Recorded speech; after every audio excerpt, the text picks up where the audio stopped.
Bonjour la famille, c'est Nicolas, mais qu'est-ce que je suis content de vous retrouver après ces 6 semaines d'absence. Alors, je vous dis tout de suite, j'ai eu un boulot de dingue pendant 6 semaines, donc j'ai pas eu le temps d'enregistrer la moindre vidéo. J'ai pensé à vous pourtant, mais à partir d'aujourd'hui, c'est reparti, une vidéo par semaine. Et comme on est à 4 jours de Noël, inévitablement, on va faire des œufs de Pâques. Non, peut-être pas les œufs de Pâques finalement.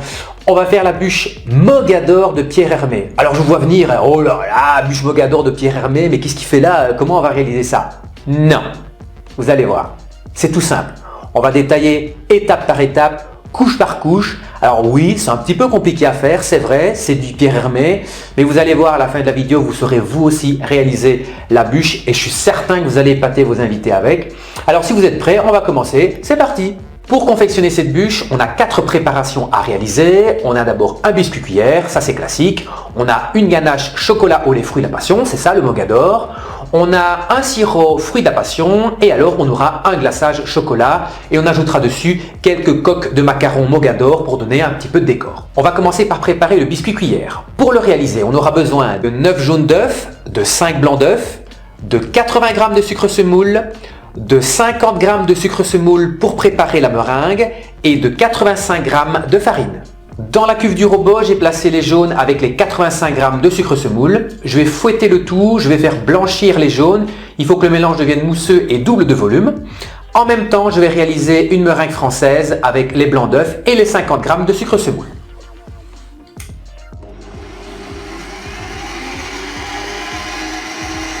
Voilà la meringue à la bonne consistance. Je vais réunir les deux préparations et mélanger à l'aide d'une maryse pour éviter de faire retomber la meringue.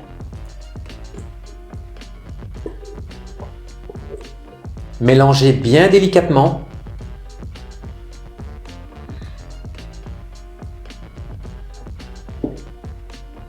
J'ajoute enfin la farine et on va terminer de mélanger également avec la maryse.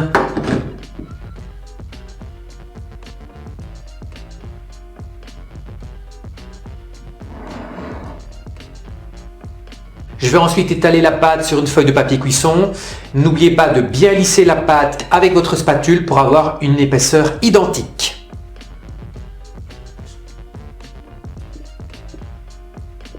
Étalez bien votre pâte pour avoir la même épaisseur partout, c'est très important pour la cuisson. Le biscuit est prêt à partir au four à 240 degrés pendant 5 à 6 minutes. Vérifiez bien la cuisson, le biscuit doit être juste doré. Voilà, le biscuit est cuit, il est bien doré. Je l'ai directement placé sur une grille pour stopper la cuisson. Je vais le laisser refroidir et en attendant, on va préparer la ganache Mogador, chocolat au lait, fruits de la passion. Pour préparer la ganache Mogador, rien de plus simple, on a besoin de 380 g de chocolat au lait, de 185 g de jus de passion et de 70 g de beurre non salé évidemment. Je fais chauffer le jus de passion, mais il n'est pas nécessaire de le faire bouillir. En même temps, je fais fondre un tout petit peu le chocolat au lait, ça permettra de faciliter l'émulsion. Je verse un premier tiers de jus de passion sur le chocolat et on va mélanger avec la spatule. Alors ne vous étonnez pas si au début en mélangeant, vous avez l'impression que votre ganache tranche, c'est tout à fait normal. Au fur et à mesure que vous allez ajouter le jus de passion, vous aurez une ganache bien lisse et homogène. Alors on voit déjà que la ganache commence à être bien brillante. Je verse enfin le dernier tiers de passion et je vais terminer de mélanger et la ganache sera presque terminée.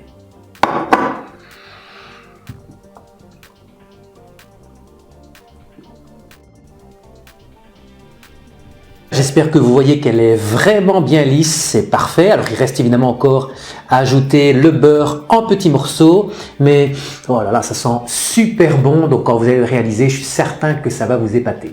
J'ajoute donc le beurre en petits morceaux et je vais terminer de mélanger pour bien l'incorporer.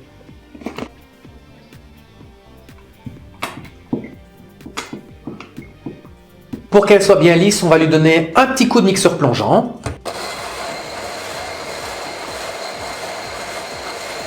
On va la laisser refroidir à température ambiante, ça évitera qu'elle soit trop épaisse lorsqu'on va devoir l'étaler. Mais n'oubliez pas surtout de la filmer au contact, ça évitera l'apparition d'une croûte.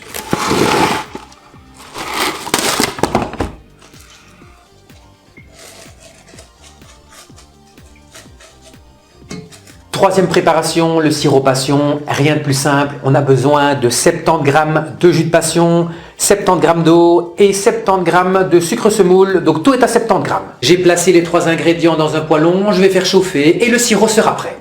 Le sirop est prêt. Je vais également le laisser refroidir à température ambiante avant de m'en servir. On va à présent retirer le papier cuisson du biscuit cuillère. Alors pour ce faire, je l'ai retourné sur une plaque et je vais retirer le papier délicatement. Alors pour éviter qu'il ne se déchire, je vous donne un petit conseil, vous placez une grille dessus, vous tirez votre papier et normalement la grille va empêcher le biscuit de se déchirer. Vous voyez, c'est tout simple, ça marche super bien. Et voilà le travail, vous voyez, c'est parfait. On va pouvoir imbiber le biscuit avec le sirop passion. On va le faire sur cette surface-ci puisqu'elle est évidemment beaucoup plus facile à imbiber que l'autre.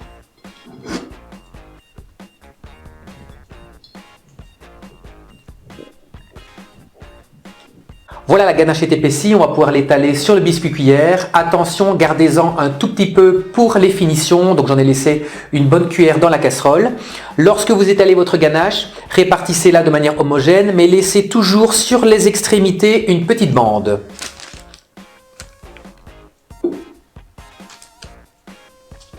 La ganache est bien étalée sur toute la longueur de la bûche. J'ai laissé une petite bande au début et à la fin sans ganache. Alors si vous n'avez pas de la ganache qui va tout à fait sur les côtés, ici c'est pas bien grave puisque de toute façon lorsqu'elle sera montée, on découpera les bords pour avoir quelque chose de bien régulier. Je commence à rouler la bûche délicatement, comme ceci.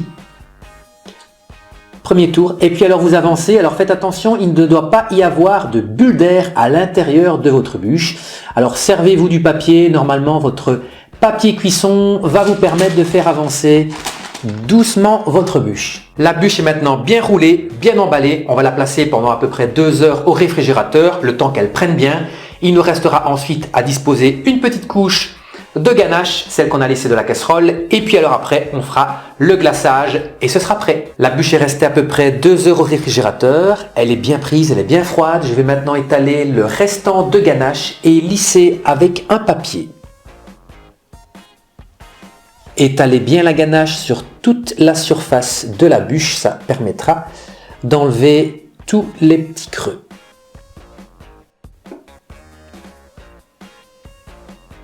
Petit conseil, servez-vous d'un rhodoïde pour bien lisser la bûche. Donc vous le positionnez dessus et vous avancez doucement, délicatement et recommencez l'opération si nécessaire. Vous voyez, en avançant avec le rhodoïde, vous allez lisser convenablement votre ganache.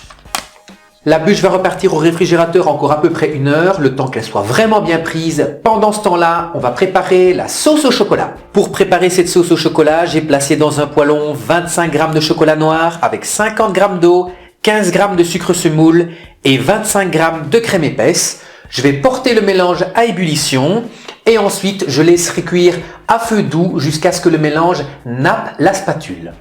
Voilà, le mélange est à ébullition, je vais réduire l'intensité et laisser cuire la crème à petit feu jusqu'à ce qu'elle nappe la spatule. La sauce chocolat est prête, ça sent super bon. Alors je sais que vous êtes une bande de petits gourmands, mais hors de question de la manger maintenant. Vous allez la laisser reposer sur le côté et on va pouvoir s'attaquer à la dernière partie de la préparation, le nappage chocolat.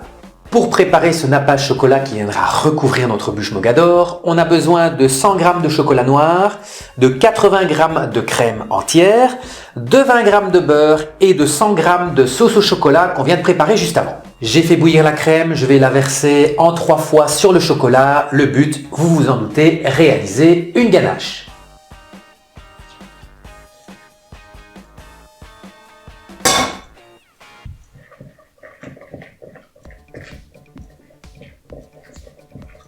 Comme je l'ai dit tout à l'heure, ne vous inquiétez donc pas si votre ganache tranche après le premier et éventuellement le deuxième tiers de crème. Votre ganache, vous allez la récupérer sans problème lorsque vous allez ajouter le troisième tiers. C'est pas de la magie, c'est de la chimie.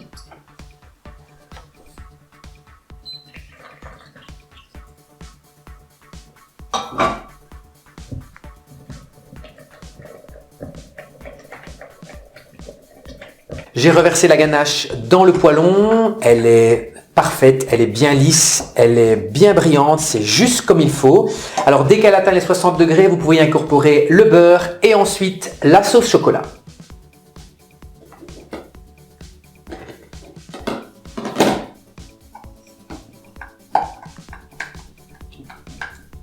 Le nappage est prêt, on va le laisser tiédir. Alors, c'est toujours une question délicate, il ne faut surtout pas l'utiliser trop chaud, puisque s'il est trop chaud, vous allez le couler sur la bûche et vous allez faire fondre votre ganache, donc ça c'est pas l'idéal, et en plus ça ne prendra pas sur la bûche, donc ça va être particulièrement dégueulasse. Si vous l'utilisez trop froid, ben là vous allez avoir un autre problème, c'est que votre nappage va figer directement, vous allez avoir quelque chose de dur qui ne coulera pas sur la bûche, donc là aussi le résultat il sera particulièrement dégueulasse. Donc il faut l'utiliser juste tiède, on va donc le laisser refroidir tranquillement à température ambiante. Pendant que le nappage refroidit, on va préparer la bûche. Alors je vais découper les parties extérieures qui ne sont pas très jolies pour avoir quelque chose de bien régulier, mais surtout ne jetez pas les chutes, c'est tout aussi bon.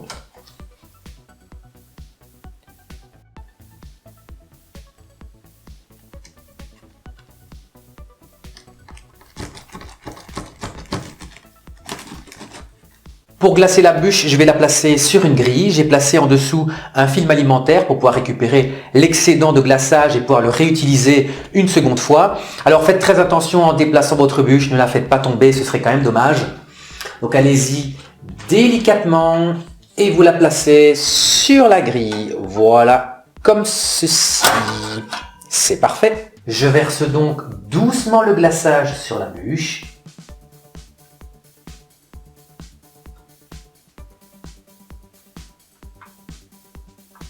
Voilà. Alors s'il y a encore des endroits où il n'y a pas de glaçage, ben, je repasse une deuxième fois. Voilà, comme ceci. On n'hésite pas, on glace. Et là, normalement, c'est bon. Je vais maintenant venir la déposer délicatement sur son carton de présentation.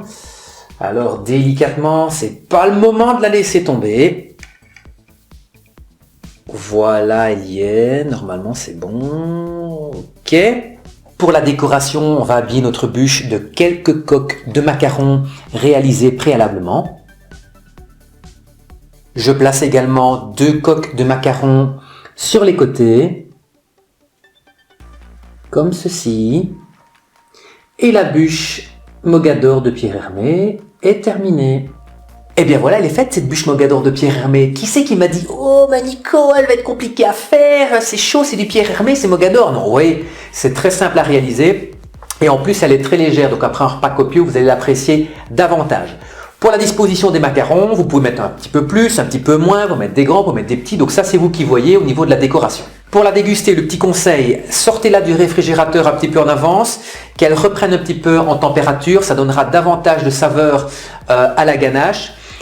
L'idéal c'est de la faire la veille, ça permettra d'avoir une osmose entre le biscuit et la ganache. Faites-la le 23 pour le 24. Et bien voilà, cette vidéo bûche Mogador de Pierre Hermé est terminée. Si vous avez aimé, n'hésitez pas à lâcher un petit pouce vers le haut et j'attends également vos commentaires au bas de la description. On se retrouve la semaine prochaine pour une nouvelle recette en vidéo. Bonne semaine à tous et surtout, joyeux Noël!